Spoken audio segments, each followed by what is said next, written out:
Assalamualaikum warahmatullahi wabarakatuh. Amr ibnul Jamuh merupakan seorang tokoh Madinah dan seorang pemimpin Bani Salamah. Ia telah didahului putranya masuk Islam, yaitu Mu'adz bin Amr. Mu'adz pemberani dan sahabatnya yaitu Mu'adz bin Jabal adalah pemuda mukmin gagah perwira yang telah menyebarkan agama Islam di Madinah.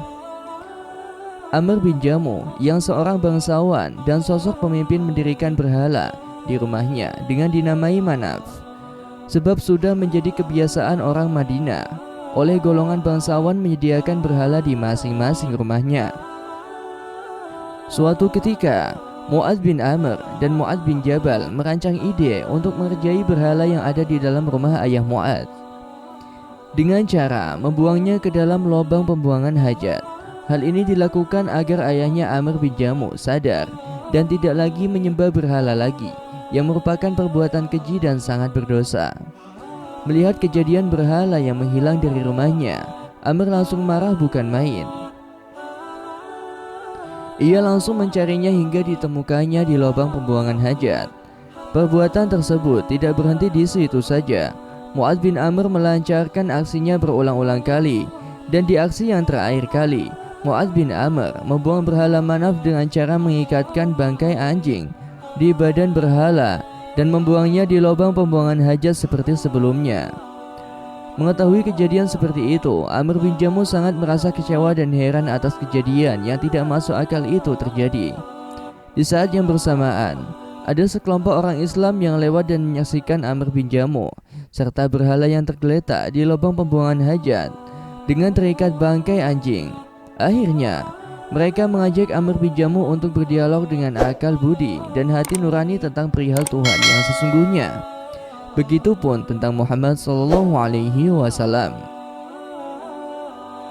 Dalam beberapa saat, Amr telah menemukan jati dirinya dan harapannya. Lalu, ia pergi membersihkan diri dan memakai wangi-wangian pergi untuk berbaiat pada Nabi Muhammad SAW dan menempatkan diri sebagai orang yang Islam beriman. Amr bin Jamuh telah menyerahkan seluruh harta kekayaannya untuk agama dan membantu kawan seperjuangannya. Ia rela melipat gandakan kedermawanannya untuk agama Islam. Di sisi lain, Amr bin Jamuh merasa kurang membaktikan diri pada Allah yang hanya berkorban melalui jalur harta yang disedekahkan. Amr bin Jamuh ingin membaktikan dirinya dengan cara menyerahkan jiwa raganya, yaitu dengan mengikuti peperangan. Namun, Amr merasa masih bimbang karena cacat kaki yang dideritanya. Keempat putranya yang merupakan seorang kesatria dalam setiap peperangan menolak keinginan ayahnya. Amr tetap mendesak agar ikut bertempur dalam peperangan Badar. Walau Nabi sudah menyampaikannya bahwa Islam telah membebaskan kewajiban perang, karena kondisi ketidakmampuan Amr yang cacat kaki, ia tetap memohon pada Nabi. Dan akhirnya terpaksa Nabi memberikan peralatan senjata peperangan pada Amr. Dengan rasa puas serta gembira, Amr berjingkat-jingkat dan dengan suara mengiba berdoa pada Allah, "Ya Allah, berilah aku kesempatan untuk bertemu syahid, dan janganlah aku dikembalikan pada keluargaku." Ketika pasukan sudah bertemu di hari Uhud, mereka melakukan pertarungan yang sangat hebat.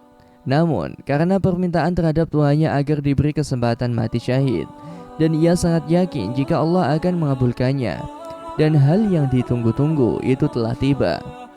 Suatu pukulan dari pedang yang tajam berkelabat memaklumkan datangnya saat keberangkatan seorang syahid yang mulia dengan kaki cacatnya menuju surga Jannatul Khuldi dan surga Firdaus yang abadi. Ia begitu rindu dan sangat rindu untuk berjingkat dengan kakinya yang pincang masuk ke dalam surga bersama Rasulullah SAW. Demikianlah kisah yang dapat saya sampaikan. Semoga bermanfaat dan bisa menginspirasi kita semua. Wallahu a'lam bishawab. Wassalamualaikum warahmatullahi wabarakatuh.